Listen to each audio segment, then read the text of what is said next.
¿Me escucha? Sí, profe, pero se escucha con Se eco. le escucha doble, profe. Espérese, déjeme ver qué es lo que hacemos aquí. Espérese. ¿Se escucha doble? Entonces tengo que apagar acá.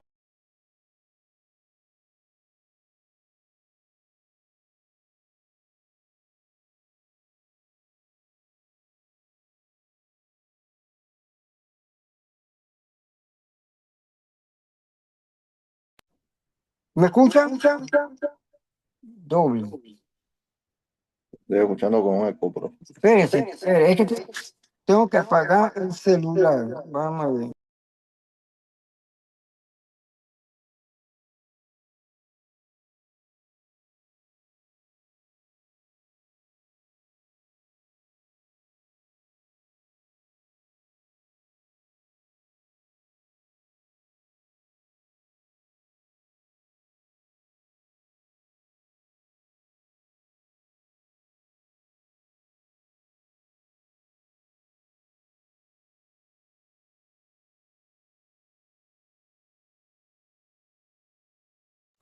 Ahora sí me escuchan. Sí, bien. A ver, Joana, ¿qué tal? ¿Cómo está? Mira, le saludé a Joana y me dejó ahí, me cambió. ¿Cómo está, Joana? ¿Cómo le va? Tiene el micrófono apagado, Joana.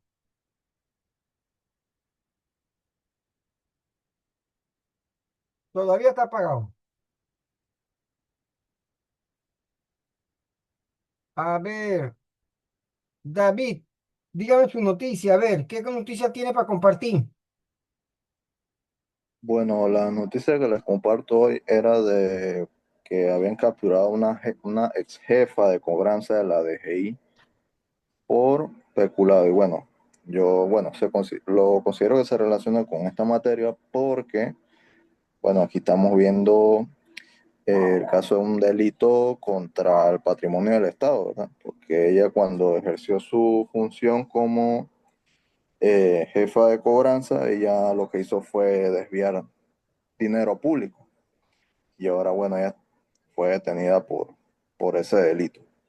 Caramba, y damas, volvemos, que las damas quieren quitarle el puesto a los hombres en la corrupción. Qué barbaridad. Muy feo, ¿verdad? Pero bueno. A ver, Serna, ¿qué noticia tiene?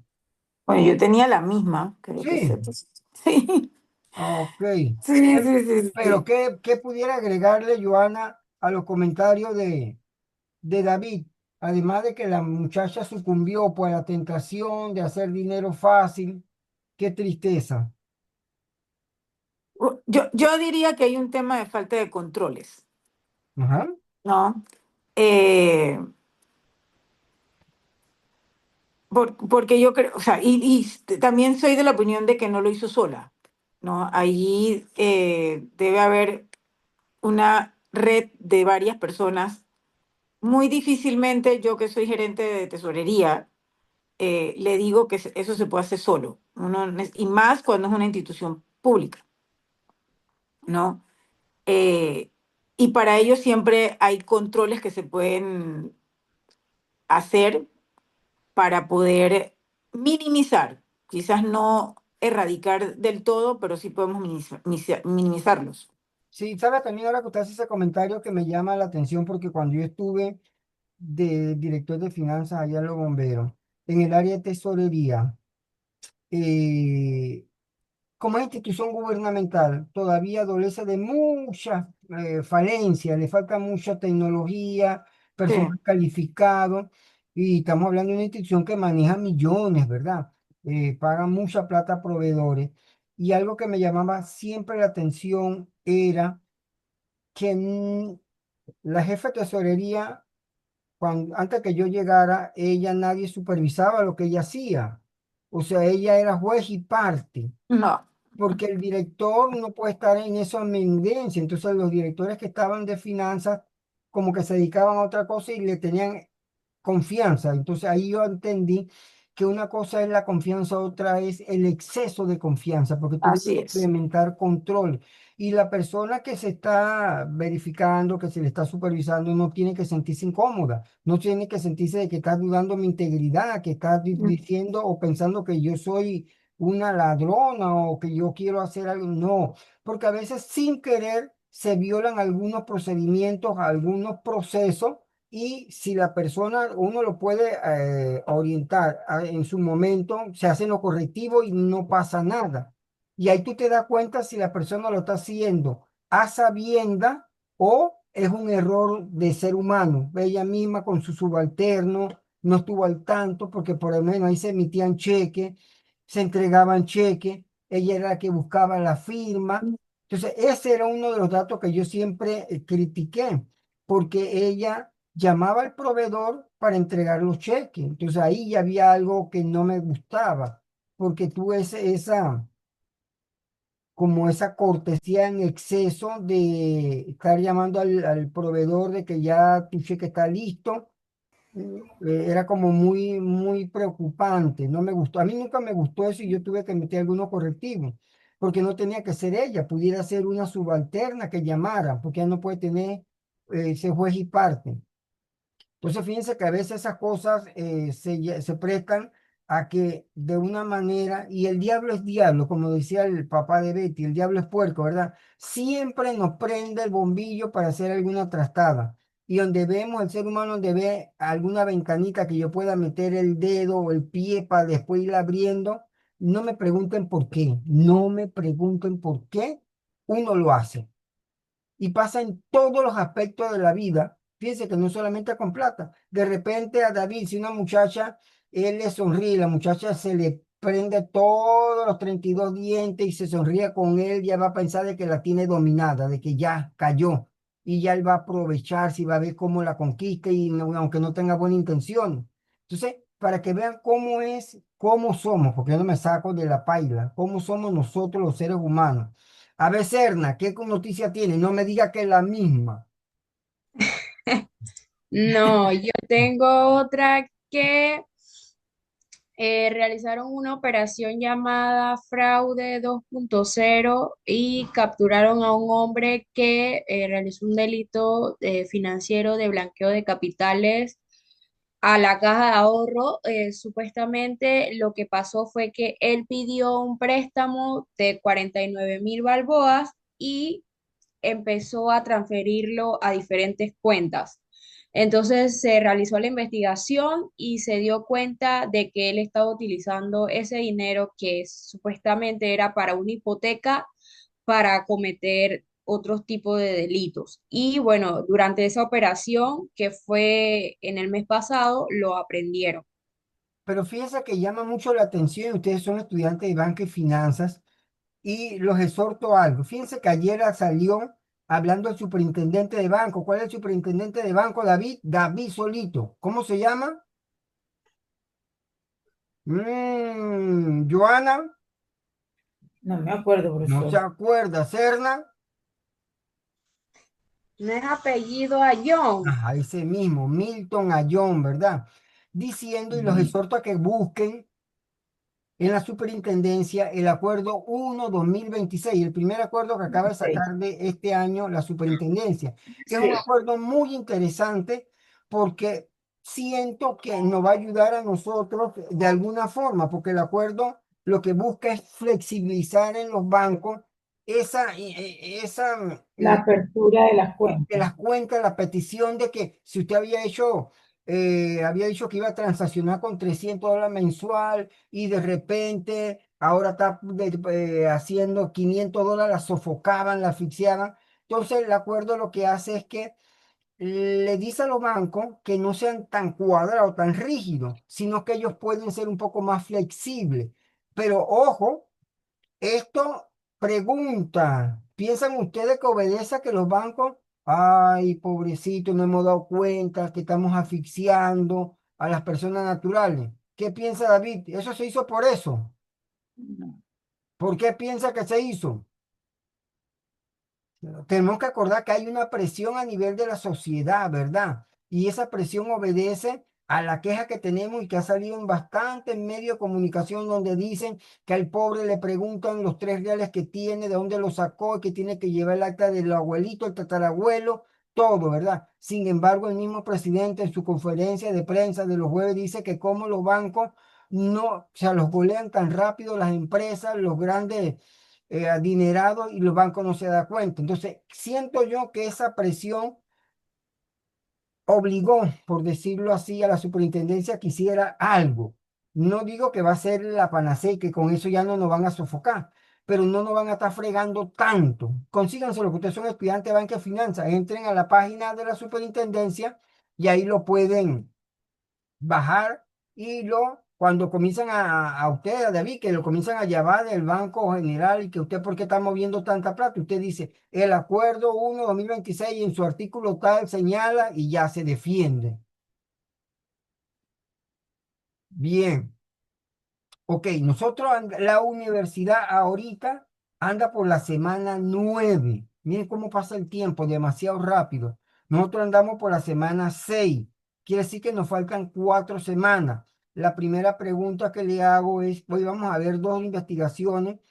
Eh, Les pregunto, ¿quieren hacer el parcial la otra semana?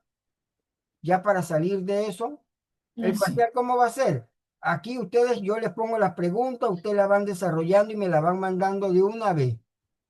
Yo lo estoy viendo cuando están escribiendo, no es que cerramos la pantalla y ustedes ya me mandan, buscan inteligencia artificial y desarrollan y vaya, enredamos al profesor, sino que usted, la primera pregunta, yo le doy 10 minutos, usted la desarrolla, me la mandan. La escriben a mano si quieren, no tiene que ser en computadora. Entonces, lo que lo hacemos la otra semana, Joana, ya Sí, salimos no de tengo. eso. Ya. Ya, perfecto. Serna, Sí, también. está bien. Bueno, entonces David ya no hay tema, ¿verdad? Ganaron las mujeres, entonces la otra semana tenemos ya el único parcial. Acuérdense que la otra semana estaríamos hablando de la semana 7. Bien. Entonces, yo no sé cuál de los dos, bueno, no, ¿Qué sí. viene en ese parcial? Todo. Ah, ¿Qué viene en el parcial? todos los módulos los 7, 8 módulos que ya hemos visto en la plataforma y todo lo que hemos estado conversando, más la charla. Ok, David, yo le voy a pasar el hospedador para que usted entonces empiece y pueda entonces. Profesor, Bueno, yo sí tendría que salirme como a las 7:30 porque yo tengo clase en la universidad a las 8. no, que no se preocupe, perfecto. Yo creo que Así que yo acabamos a tendría esa que hora. desplazarme hasta allá. Lo que Sí, puedo irlo es escuchando en el celular, no tengo problema, pero sí, sí tendría que desplazarme como a las 7:30. ok.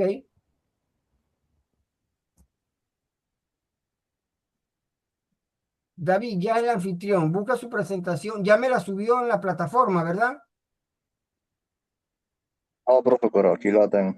Ok, pero acuérdese que tiene que subirme Sí, la sí, sí, sí. presentación y el trabajo en el módulo 5 donde dice taller grupal.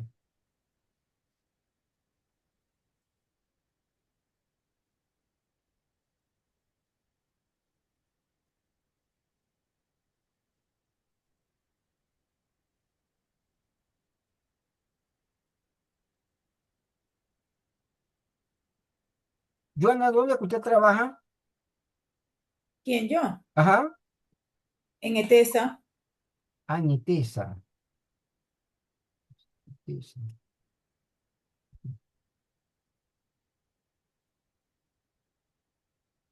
David, ¿qué fue?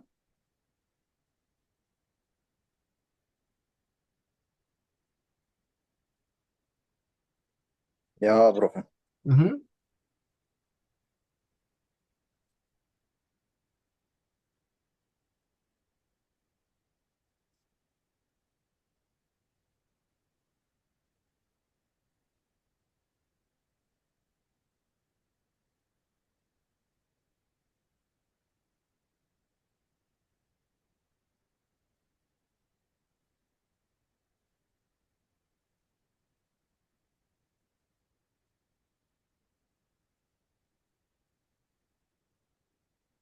Me dice si se ve, profesor.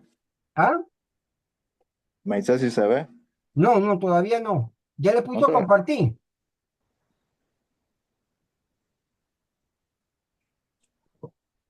O sea, abre el PowerPoint primero en su escritorio y después se Sí, va atrás donde dice compartir y ahí entonces lo muestra.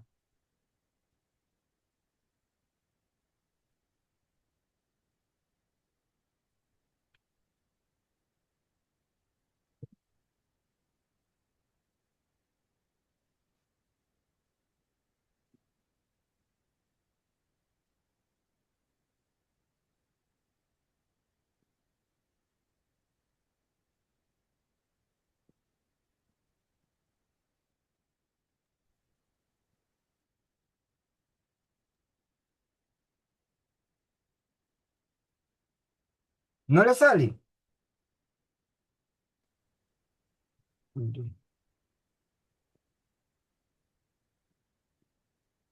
ya va.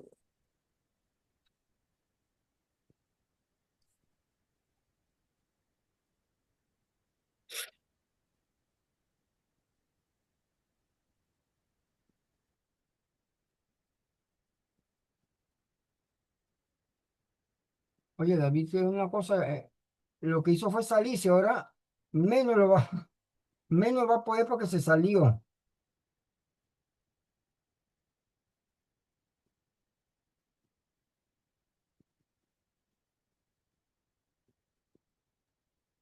Eh, ¿Cómo se salió? Yo no sé si la puedo hacer. A ver, Serna, la voy a poner a usted porque si no se nos va el tiempo y no avanzamos. Fíjese para ver, ya usted es la anfitriona. Voy.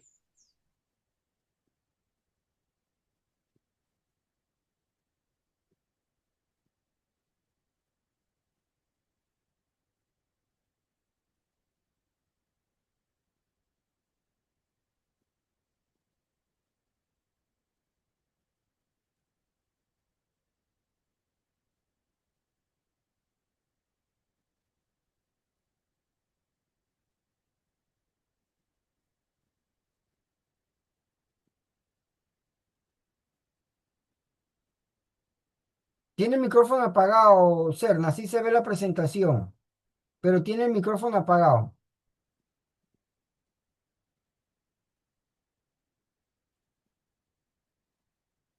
Listo. Ahora sí se ven, estamos listos, Serna, vamos.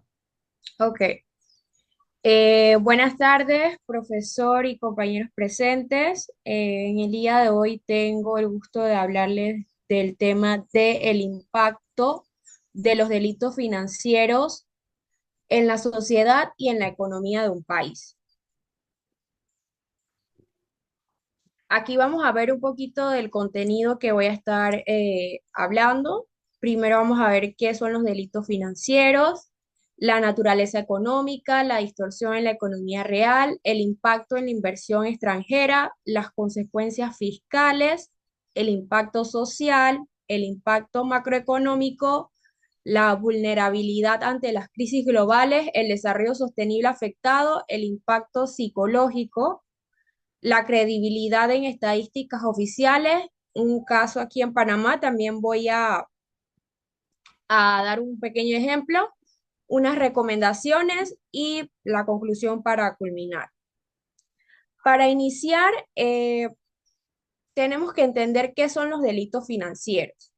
En general, estas son acciones ilegales que buscan obtener o mover el dinero de forma ilícita, aprovechándose del sistema financiero o del Estado. Lo importante es que no se deben o no se quedan en un caso individual, sino que terminan afectando una economía completa. Entre los términos dentro de los delitos financieros o los que más hemos tocado dentro de la clase ha sido el lavado de dinero, que cuando se habla de lavado de dinero es disfrazar el dinero que viene de actividades ilegales para que parezca legal. ¿Cómo lo hacen? Esto lo hacen metiéndolo en negocios, compra de propiedades, transferencias o inversiones. El problema económico es que ese dinero no entra para producir más o para generar empleo, sino que entra para esconderse. Y cuando ese dinero circula, altera los mercados como de bienes raíces, comercio o la construcción. La evasión fiscal. La evasión fiscal es cuando alguien oculta ingresos o manipula información para no pagar impuestos. Puede ser una empresa o una persona, pero el efecto real es que el Estado recibe menos dinero del que debería. Y si el Estado recibe menos, tiene menos presupuesto para pagar servicios que todos usamos como las escuelas, los hospitales, las carreteras y los programas sociales.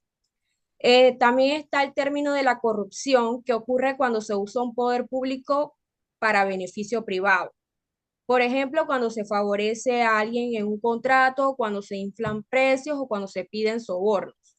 Económicamente, esto es algo grave porque el dinero público se malgasta, se hacen obras innecesarias o se hacen mal. Al final, el país es lo que paga, o sea, paga el país más por una menos calidad en lo que se vaya a construir o dentro de la infraestructura.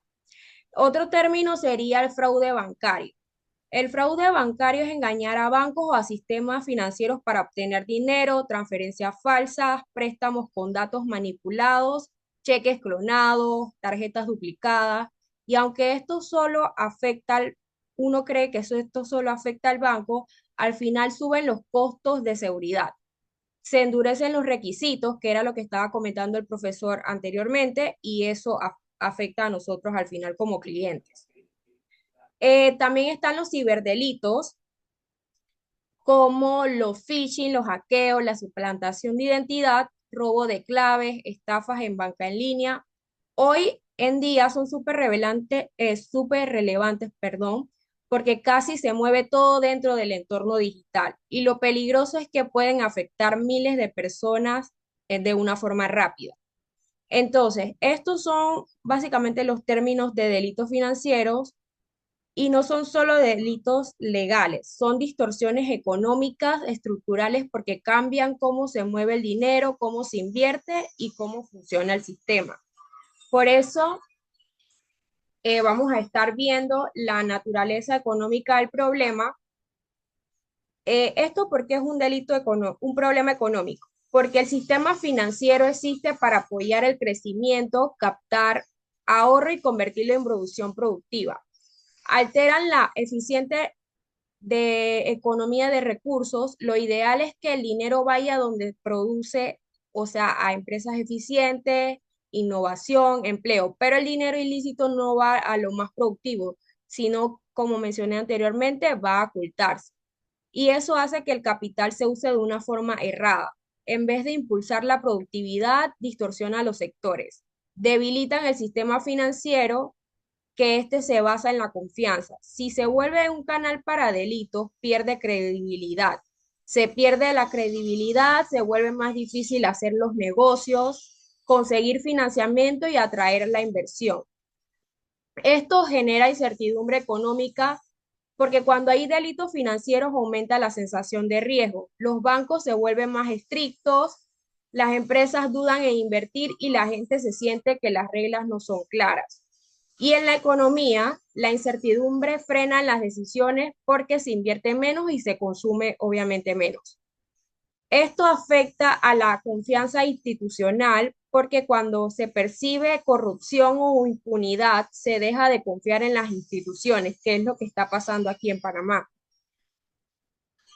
Como el Estado, los bancos, el sistema judicial, sin confianza institucional, la economía se vuelve más informal y menos estable. Otro punto que voy a tocar es la distorsión en la economía real. Aquí ya vemos las consecuencias concretas en la vida real. Por ejemplo, la inflación artificial en sectores específicos, si entra dinero ilícito al sector inmobiliario, suben los precios de las casas y los alquileres, aunque los salarios no suban. Entonces, la gente común que se ve afectada porque vivir se vuelve más caro sin razón.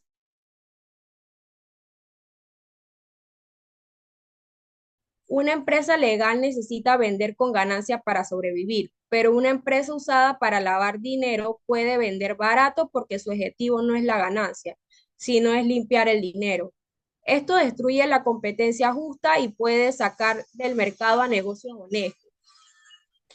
El tercer punto es el crecimiento ficticio, porque puede parecer que hay un boom económico porque circula el dinero y se construye o se compra mucho, pero no es crecimiento real, porque no se basa en productividad sostenible, es como una burbuja, se ve bonito, pero no es estable.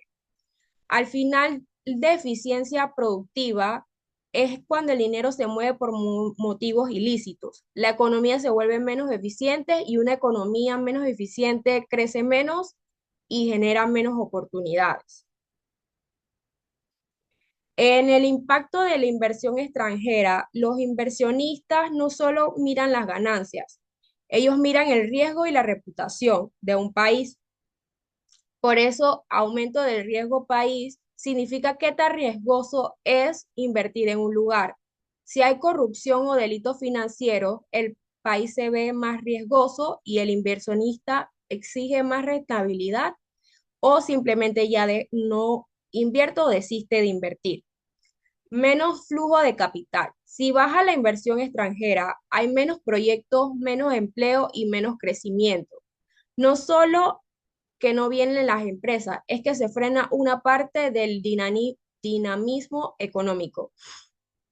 La restricción de corresponsalías bancarias. Los bancos del exterior pueden limitar relaciones con los bancos de nuestro país, por ejemplo, Panamá. Sin corresponsalía se complica el comercio exterior y se encarecen las transferencias y se vuelve más difícil de operar internacionalmente. Profesor, me acaba de marcar que hacen falta 10 minutos para que esté anuente. El encarecimiento del financiamiento. Si el país se ve riesgoso, se suben las tasas. Esto encarece los préstamos para gobiernos, empresas y personas. Es decir, un delito determina subiendo el costo de dinero para todos. O sea que al final eso nos va a perjudicar de una forma colectiva. Entre las consecuencias fiscales, este punto afecta directamente a los servicios públicos porque existe una reducción de ingresos públicos. Con la evasión fiscal o corrupción, el Estado recauda menos. Esto significa menos presupuesto real disponible. También existe una menor inversión en educación y salud. Cuando falta dinero, lo que se resiente son los servicios claves como los hospitales, las medicinas, las escuelas, también las becas. Esto tiene mucho impacto social de una forma inmediata. También existe el aumento del déficit fiscal, que si el Estado gasta más de lo que recibe, entra en un déficit. Es como vivir endeudado. Tarde o temprano esto genera una presión. También está el incremento de la deuda pública, que para cubrir el déficit el gobierno se endeuda y esa deuda hay que pagarla con nuestros impuestos que pueden ser futuros o recortes. O sea, los delitos que pasan en el día de hoy se pagan en el día de mañana. Dentro del impacto social, lo social es donde se siente más duro este impacto, porque aumenta la desigualdad, porque generalmente los delitos financieros benefician a pocos, pero el costo lo paga la mayoría. Y esto agranda y se siente un ambiente de desigualdad dentro de la sociedad. El debilitamiento de la movilidad social. Si el Estado invierte menos en educación y oportunidades, la gente tiene menos chance de mejorar su situación. Esto se vuelve más difícil, en teoría, o como podríamos decirle nosotros, salir adelante. El otro punto sería el deterioro del capital social. El capital social es confianza y cooperación entre las personas. Cuando hay corrupción, la gente piensa que no vale la pena o que todo es una trampa. Y esto corrompe la cohesión social. También existe una desconfianza ciudadana, que es cuando se pierde la confianza, aumenta la informabilidad y baja el respeto por las normas y se debilita el Estado. También existe un impacto macroeconómico que aquí conectamos todo con la economía del país. Existe un menor crecimiento del Producto Interno Bruto. Si hay menos inversión real, hay menos productividad y también menos confianza. El crecimiento del país se ralentiza. También existe una mayor, También existe una mayor volatilidad financiera, que significa inestabilidad. Un país con debilidades institucionales tiene más riesgo de cambios bruscos. También puede ocurrir una presión sobre las tasas de interés. Los inversionistas van a exigir más rendimiento por riesgo y esto presiona que las tasas eh, vayan hacia arriba, encareciendo el crédito. Y una vulnerabilidad ante las crisis externas. Si ya se es frágil internamente, cualquier crisis internacional golpea al país de una forma más dura. El otro punto sería la vulnerabilidad ante las crisis globales. ¿Qué esto qué quiere decir? ¿Qué pasa cuando el mundo se complica? Existe una salida acelerada del capital. En crisis el dinero sale primero de donde se percibe más riesgo. Si el país tiene una mala reputación, el capital se va a ir de una forma más rápida. Existe una menor resiliencia financiera, que es la capacidad de aguantar el golpe. Si no hay confianza, el sistema aguanta menos. Una amplificación de shocks externos, que es un shock externo, se vuelve más internamente por la debilidad que existe institucionalmente dentro del país. Y una recuperación económica más lenta, que luego se cuesta recuperar la inversión y el empleo porque la confianza tarda en regresar.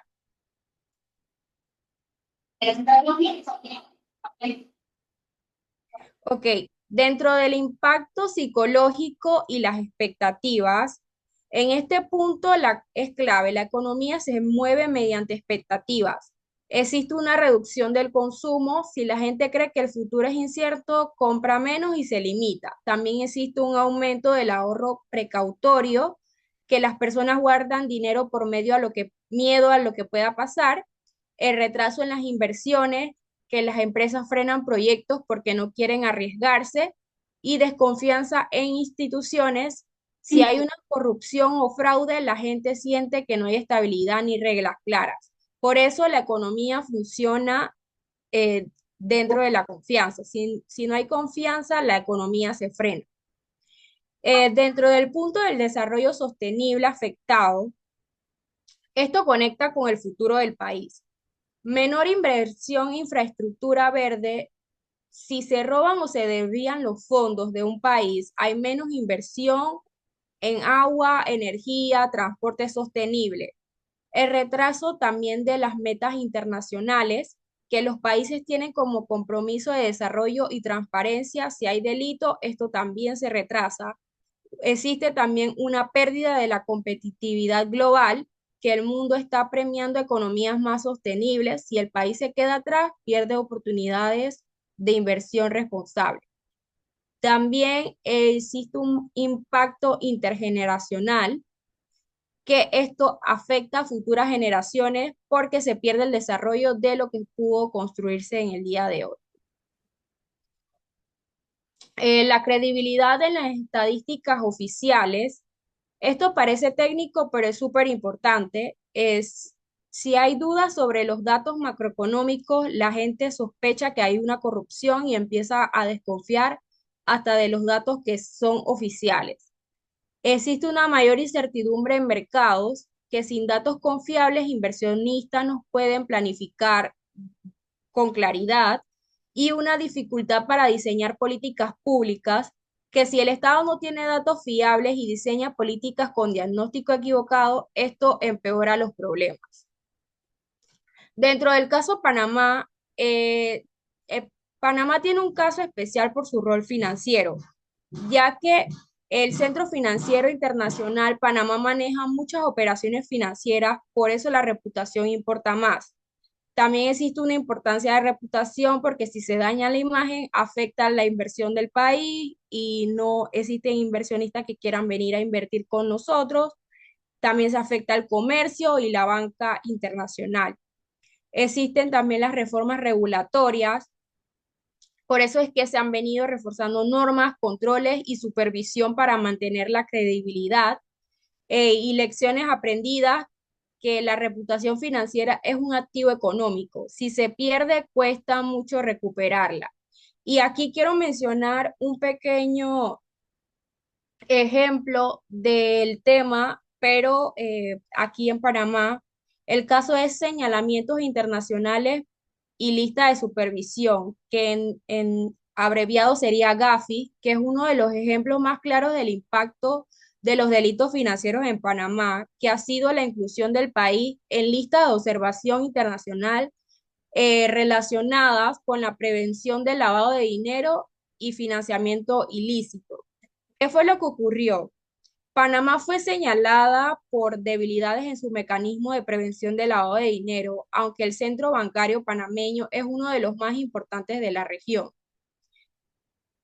Esta observación genera un efecto inmediato en la percepción internacional del país. Hernán, Cuando un Ajá, discúlpeme, se nos va a cerrar.